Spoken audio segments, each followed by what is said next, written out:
अच्छा, सोचकर बताइए कि जाति का दम इंसान को क्या बना सकता है। क्या उसे शैतान बना सकता है? मैं कहूंगा हाँ, बिल्कुल बना सकता है। आप पूछेंगे कैसे?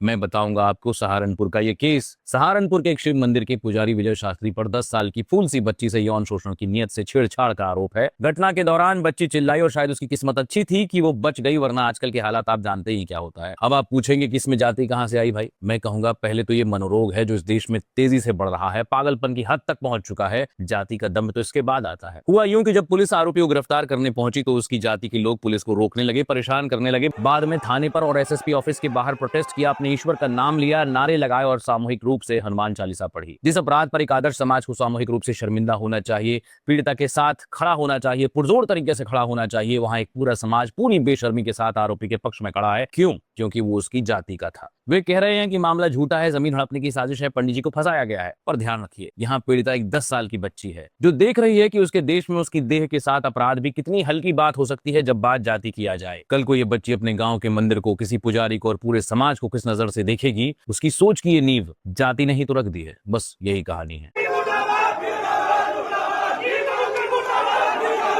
अच्छा, सोचकर बताइए कि जाति का दम इंसान को क्या बना सकता है। क्या उसे शैतान बना सकता है? मैं कहूंगा हाँ, बिल्कुल बना सकता है। आप पूछेंगे कैसे?